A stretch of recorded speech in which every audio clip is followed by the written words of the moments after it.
Hello and welcome to Total Woman on AD4 TVRadio. My name is Mute Olori. The marginalization of women in strategic leadership position has been identified as one of the major setbacks for economic development.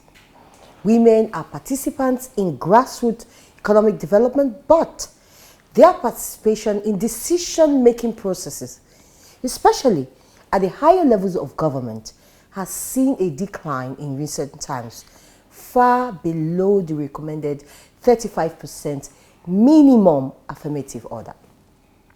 On today's episode of Total Woman, we will discuss the role of women in economic development, identifying their challenges and exploring how women have fared in a COVID-19 world. I'm excited because my guest is the convener, Coalition of Women in Political Advocacy.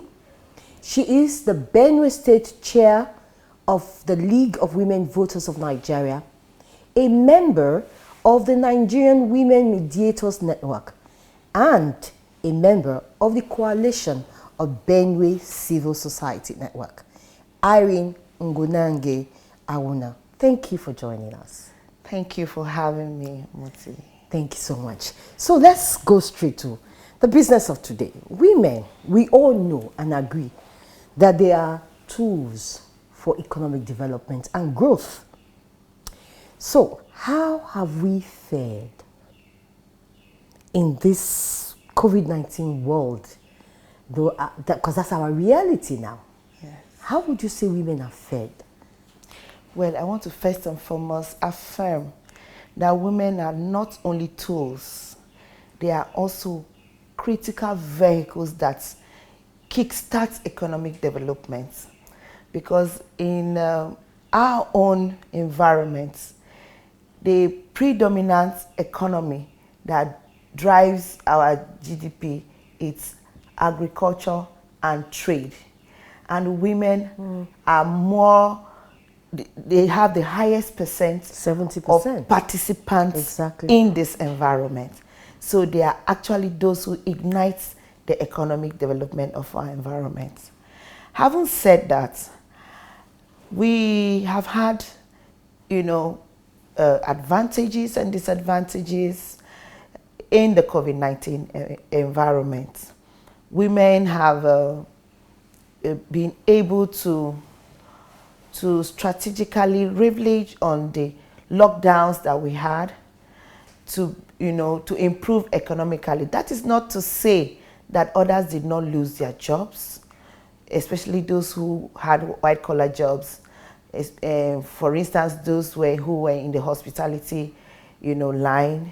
A lot of them lost their jobs because hotels and event centers had to close down for a long time, and they had virtual. Most people have gone to virtual events now, so they don't really require the number of staff that they had, they were used to have before. So for that, they have laid off some of their staff, But again, women stayed at home, especially those who are market women, some who had access to ICT and internet, leverage on the lockdown and made more sales online.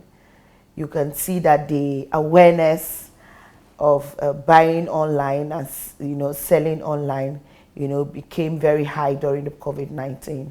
And I would say that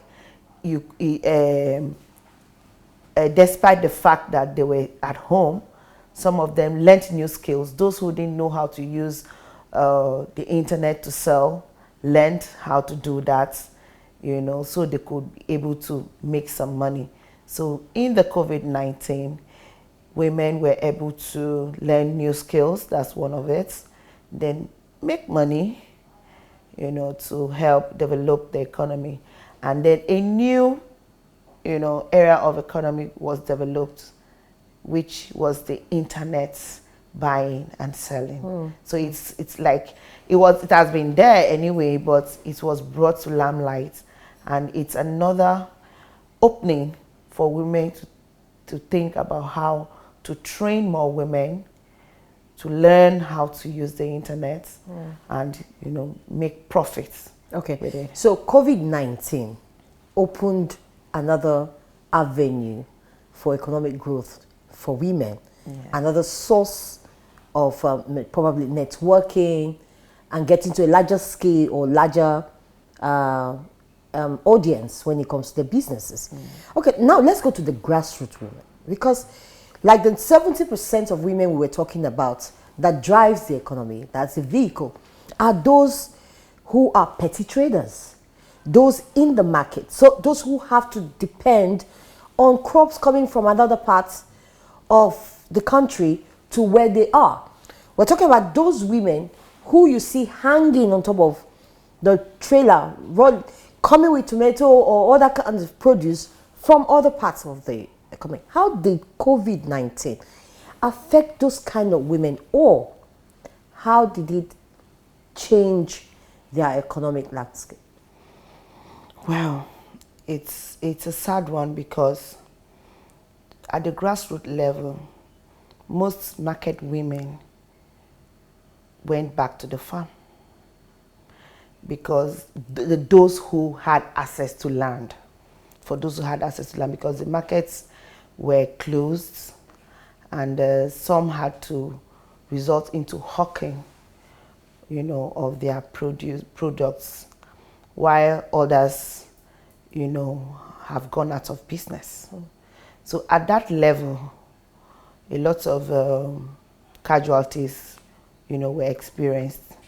But we see, just as I said earlier, we see it as an avenue to open an intervention for women at the grassroots level, trying to train them on how they can come together, maybe in cooperatives, and see how they can still have avenue of pushing out their products in bulk, in case we don't have the opportunities of opening markets again.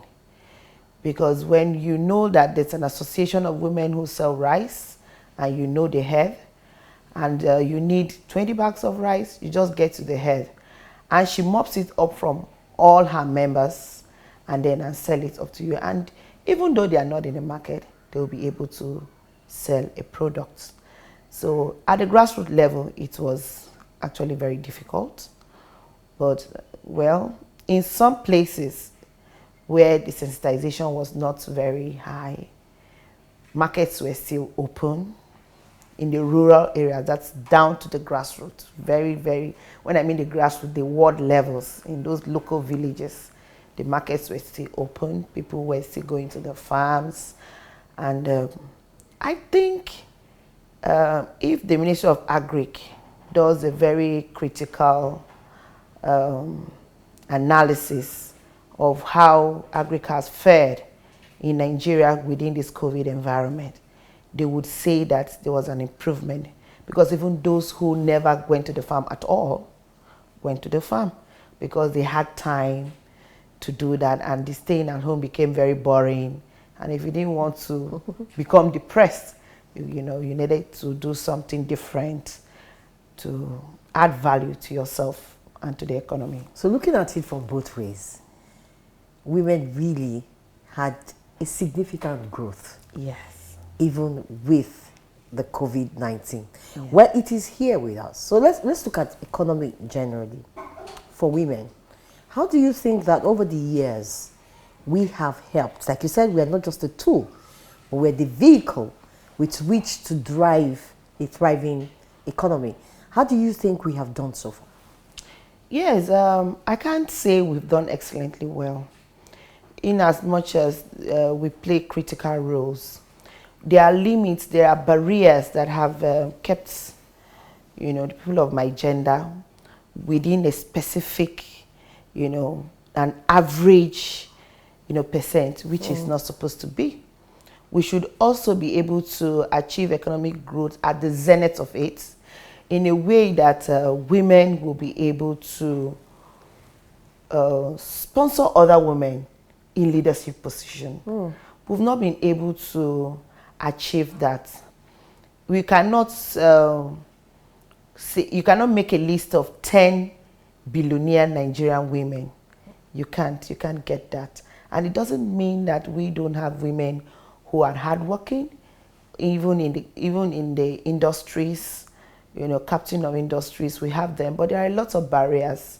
The uneven pay that women have even in corporate world, and then even in patronage, there are some sectors that women are seen not to go into. It is recently that women have started taking the bull by the horn to go into real estates. And these are areas in the economy that a lot of money is being made. Talk of the oil and gas industry. When a woman is in oil and gas, woman, oil and gas, what are you looking for there? What's they looking for there? This woman, you want to become so rich and powerful, So the stereotype also makes some women shy away. And then there's another thing that I think is African that makes Nigerian women particularly, they try to step down. I don't want to overdo, so they will not come and say, I'm getting too powerful to be, within sometimes. To find the husband or to be in the confines of my marriage and all of that. So sometimes women have the will-being to make so much money, but the limits, their exploits, and it's not supposed to be so. If you have the competence of bringing in a new technology entirely that is going to, technology is about getting solutions for things. If you have the competence as a woman, don't be deterred. Bring it up and sell it out. And of course, if it's a solution to a problem, it will strive and you make money and you also get to the zenith. So I think that women have not done so well, and it's a charge that we should not be intimidated or discouraged. We should encourage ourselves and of course hold our hands and always have our rapper so we can help other women to grow with us. Okay, so the interesting thing is we are there, 70%, but when it comes to economic power, we do not drive the system. I'll take a short break. When I come back, we'll look at how governance can help women develop and also be the vehicle that will drive economy in a greater way. Elsie, Total Woman on AD4 TV Radio. I'll take a short break. Do not go anywhere.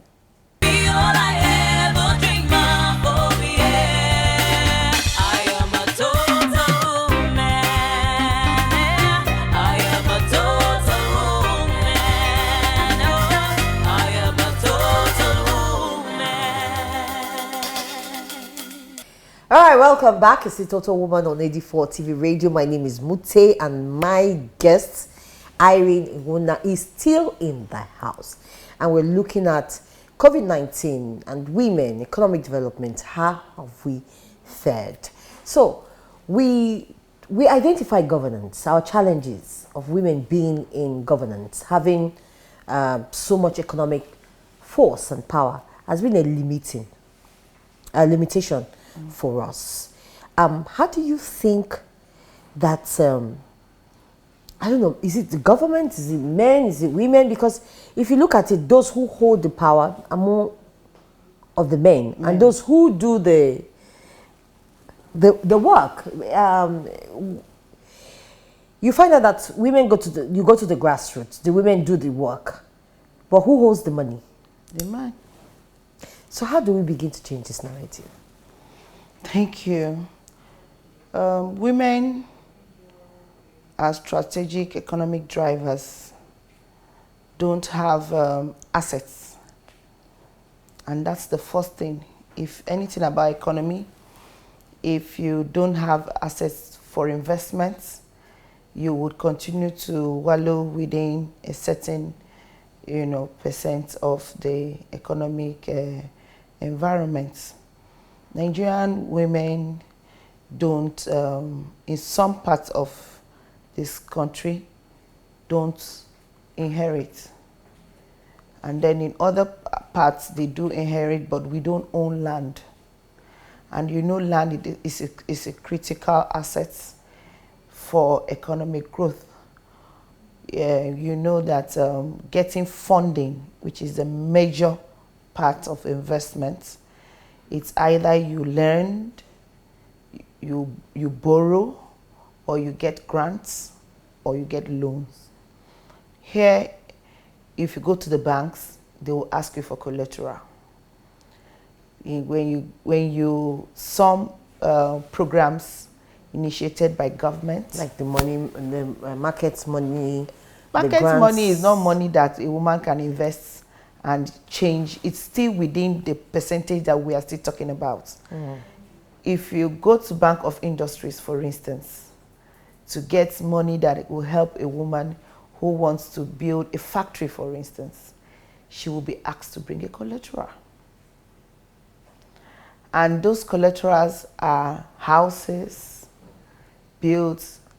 Will your husband give you his papers to go and get such a loan? Most husbands won't. And if the company is in your name, they won't accept any other property except a property that is with your name. So that's one of the major challenge that women have, you know, in trying to be economically viable. And I think it's a thing of policy. So I hold government, responsible for that. The Land Act law, the Land Act should be reviewed in a way that women should also be able to own land. Now, this argument came up somewhere, and the argument is, if you have your money to buy land, did anybody stop you from buying land? There are some places that they don't sell land to women. Some places, some landlords don't even rent their houses to single women. They will ask you to bring a man. So some places, women don't have access to that land, even if they sell. And then in some places, the lands are too expensive. Women can't afford them, So it's a thing where there should also be a regulation of how much land should be sold, to help, so that women will be able to afford those lands. I'm not saying that there are not women that can buy land. I just mentioned earlier that women are into real estate now, which is a very viable economic environment, because housing is life. So what are those things that you think are really limiting women? Because I know that some cooperatives are coming up now for women, and they seem to buy land to go into agriculture.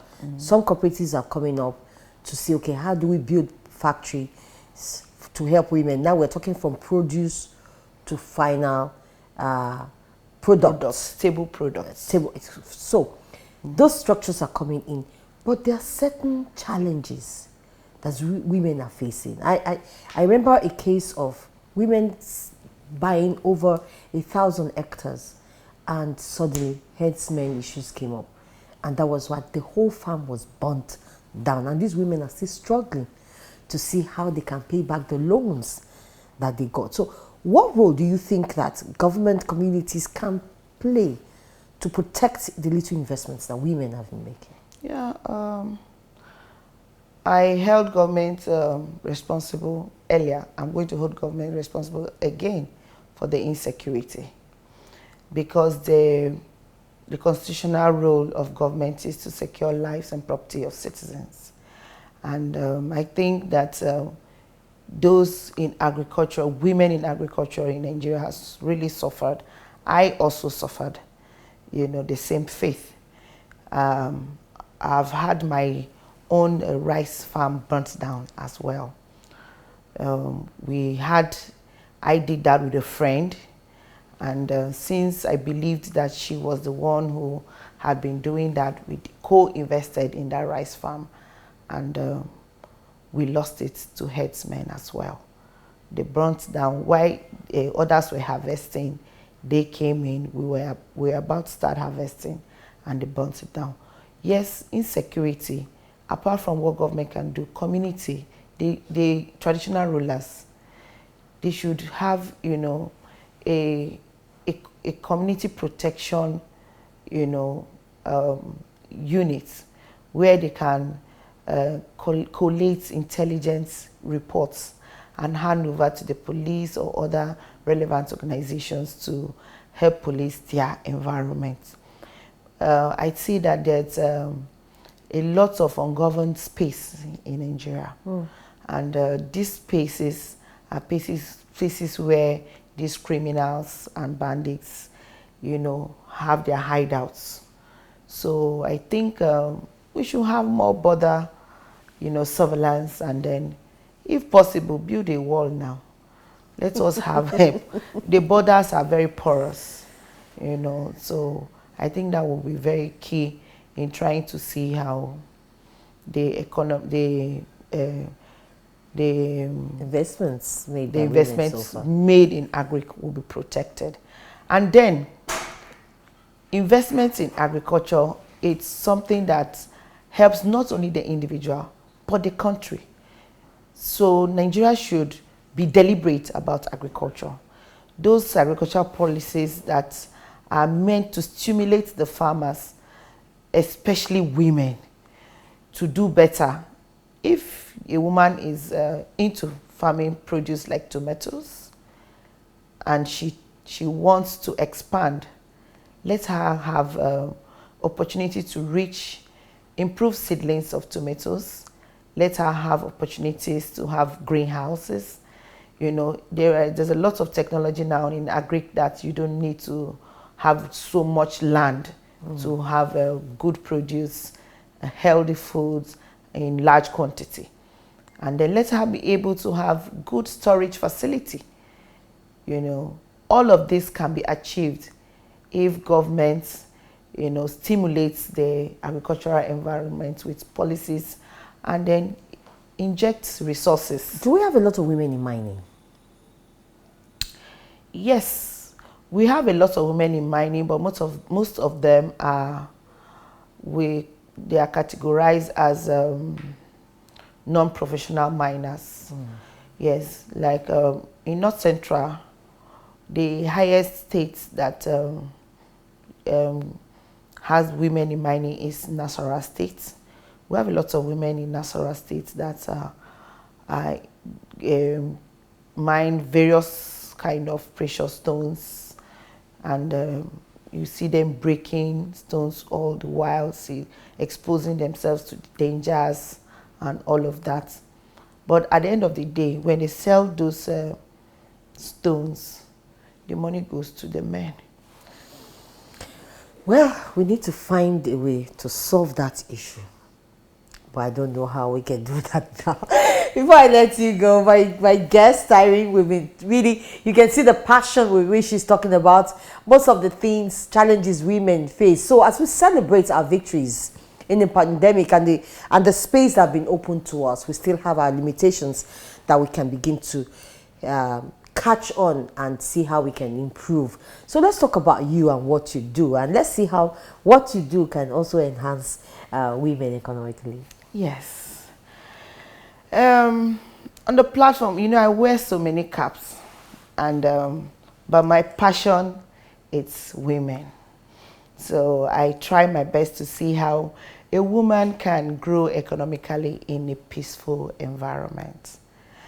So on the platform of Coalition of Women in Political Advocacy, we have made it a core responsibility to see that we build women who have a competence to hold strategic positions in governance. And we train and retrain. We basically do trainings, ICT trainings. We do coaching in public speaking. And then we also do, towards elections, most times, we do training in how to write your manifesto, what you should do, what you not should do. We coach them, and we do mentoring as well for young women who want to aspire, to hold leadership positions. And then we lobby a lot. We lobby political parties, we lobby political stakeholders, to, give women space, to be able to show their potentials and achieve their goals. And not just women, I always like to put that clause, competent women, not just women, competent women. And I also try to emphasize that if you need a good woman to deliver, ask women to give you that woman.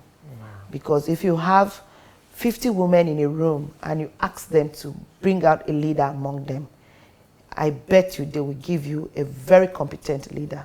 But most of the times in Nigeria, what happens is that when there's an opportunity for women to be represented, they are handpicked by the so-called godfathers, who will rather pick their mistresses and their wives to fill in those positions.